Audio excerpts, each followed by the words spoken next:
South Africa's credit ratings remain in junk status for a little while longer. This after ratings agency S&P kept the country's long-term foreign and local currency debt ratings at BB and BB respectively. The agency has retained a positive outlook on the country's rating. It notes the higher-than-expected tax revenue, low foreign debt and government's economic and fiscal reforms as strengths, while the negatives noted included the ongoing fiscal pressures, poor infrastructure and the possible grey listing. As widely expected, S&P affirmed South Africa's credit rating, citing the medium-term budget policy statement that showed the country's intention to consolidate debt.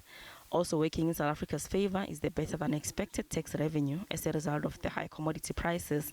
The agency notes that this should help to reduce the fiscal deficit as a proportion of GDP. It says the country's low external debt and deep domestic capital markets are strong points that should cushion the country against external rising financing risks. Risks that could worsen government debt include the public sector wage negotiations, the pressure to make the social relief of distress grant permanent, and ESCOM debt. We are at a bottom in the rating class. Some of the issues that could be catalytic to lower rating would be, for instance, an increase in debt and funding requirements that's beyond what they put in the MTBPS. And that could happen if there's really no control on the expenditure ceilings that are in place. And of course, if we enter a very deep recession, and that is greater than is expected. I think on GDP growth, we're expecting a 1.5% GDP growth next year. S&P says government's economic and fiscal reforms could improve the country's medium-term growth and debt trajectory. We're a net creditor in the international market. A lot of emerging markets are in a net borrower position, and so that's working in our favor on a relative basis. The second issue that could be catalytic for us is if we really do solve our electricity problems. If we really capitalize on the just energy transition investment plan. There's a lot of concessional debt, which is cheaper debt, that could really go a long way to putting the extra 14,000 megawatts onto the grid. National Treasury says government's medium-term fiscal strategy prioritizes achieving fiscal sustainability by narrowing the budget deficit and stabilizing debt. The department says it plans on increasing spending on policy priorities such as security and infrastructure to promote economic growth and reduce fiscal and economic risks. Gloria Safakomosi, SABC News, Johannesburg. Inkunzi Wealth Group CEO Owen Nkomo joins us now to explain the decision, how it was arrived at and the implications it has for South Africa. Owen, a very good evening to you. So let's just start with some of the immediate risks that we've been talking about that S&P noted. You heard there the issue of ESCOM and how its debt will be handled was mentioned, but also the public sector strike action. Your thoughts on this? Yes, good evening to you, Tapiso, and the viewers at home on this beautiful Saturday. I think the most important thing, in my view, for the country is for us to sort out ESCOM. If ESCOM doesn't get sorted out, I believe the risks of the economy coming down to a grinding halt will forever be on the high side. But I hope with the interventions that the government has been making over the past few weeks and past few months, we'll hopefully start to see ESCOM take a different shape. But I guess the proof is going to have to be in the pudding on that one. And in terms of the national debt to GDP, I think that one also needs to be definitely well managed. The debt's trading at above 71% to the national GDP is quite a big risk there, Tapiso. So I do think that we need to closely monitor both of those things. Just speaking about the debt to GDP, S&P saying though that overall it believes that South Africa is in a strong net asset position. If you could just expand a little bit more on what that means for the ordinary man on the street, especially when they're talking about the absorptive capacity of the country's deep capital markets and how they support government's funding structure. So it's very simple. I mean, you're talking about when the government goes out to raise capital in the markets, especially the debt capital markets in the country, you'll find that most institutions are going to give the government that cash. So it just shows that the government's position in terms of its ability to borrow money, particularly in local markets and to an extent in the international markets, is still favorable. There's never a time when the government goes out and says, we need to raise R1 billion, and they can't raise it. It all gets taken up. And in fact, it gets oversubscribed in most of the cases because the government hasn't been deemed a defaulter just yet.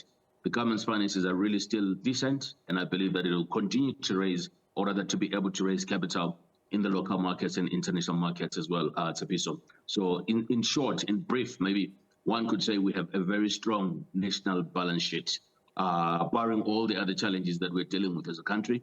And I think talking about Eskom as well, you remember a few weeks ago when Minister Kotongwane also delivered his medium-term budget statement, he said the government was looking at taking over about 2/3 of Eskom's debt, which in my humble view, should the government have a proper structure, a proper strategy, and the right elements to that buying of that debt back into government, I do believe that the ratings agencies will definitely look at that move positively, because it's just to free up Eskom from its debt challenges that it's currently facing.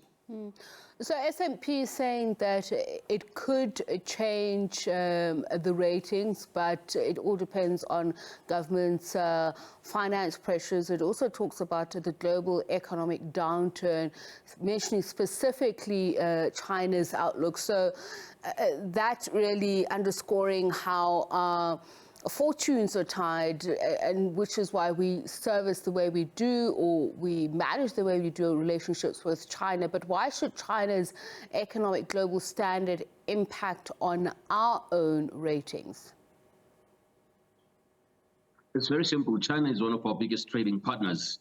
We export a lot of minerals to China, and China sells stuff to us that we find in all these shopping centers in the country. So China's well-being economically bodes well for South Africa. But if China also starts to see an economy that is declining, we will also start to see a decline in the orders that are sent to mines out here in the country. So definitely a healthy China means a relatively healthy South African export market particularly. So the social relief distress grant also came under the spotlight for S&P. The finance minister did speak about the sustainability of this issue, but it's two competing priorities, isn't it? We are trying to not only recover from COVID-19, but also to break the poverty cycles that we see in our communities where the growth seems very low. Yes, we're a country that has got a lot of Ubuntu when we're dealing with the citizens out there who are unemployed, disenfranchised, etc. We've got a very big social compact that we stick to. We always give people money as a government, to make sure that they can survive through the challenging economic environment. But obviously, that comes out sometimes when you look at it deeply, it becomes a double-edged sword. Would people rather have grants from the government, or would people rather much have a strong economy that produces jobs so that they can earn closer to 6,000, 7,000 and above, as opposed to getting national grants, which sometimes are less than 2,000 rands. So I do think that we need to probably get off our bums and drive the economy faster, so we can reduce the number of the people that are dependent on social grants, because that actually puts a burden on the very narrow number of people that are actually employed and are paying tax in the country, that ultimately finds its way back into people that are not active economically, which would add more tax to our tax base in the country. And I think one other thing that was mentioned in this report. This is what I'm thinking. Should we be getting more creative? Because if S&P is saying that we need to focus our spending in areas where there is potential for economic growth, shouldn't we be looking at how the informal sector could help achieve that? As you say, achieve greater economic activity in a larger swath of people. Inspire entrepreneurship. Shouldn't government be looking at those areas? Yes, most definitely. More money needs to be spent on small businesses. And I do think if you look across the continent, if you ever look at the unemployment numbers of Nigeria, Nigeria's economy is relatively bigger than ours, but there's more people in Nigeria who, if they were in South Africa, would be considered unemployed. But that is not the case because Nigeria has got a very big and thriving informal sector, and the government actually does its best to make sure that that continues to be the case. But in South Africa, the formal sector actually takes up some of the businesses that should actually be in the hands of the man in the street, out in Soweto, out in Idujo, etc. You know, for example, Pick n Pay has gone into the townships with quasi spazas in a way, where they are putting up small shops out there, and that is obviously crowding out the people in the local community who could have been making money out of that opportunity. So I think we need to focus on making sure that in the high density spaces, we put as much business support through money, through training, through marketing, access to markets as is possible, because I think that way we'll start to pay to reduce unemployment. And also, the government just needs to do one simple thing: stop making small business have to pay bribes to get paid after doing work with the government. That is definitely one of the Achilles tendon of the economy, because people go months on months without being paid, and they're actually breadwinners. They're actually employers in a small scale, and research has shown that in developing economies, it's the small businesses that hold up the numbers in employment. A very important point to raise, Owen. Hopefully we'll find time to speak about it a little bit more. Thank you very much, Inkunzi Wealth Group CEO Owen Nkomo, for speaking about the latest S&P ratings. We leave it there for now. We're going to take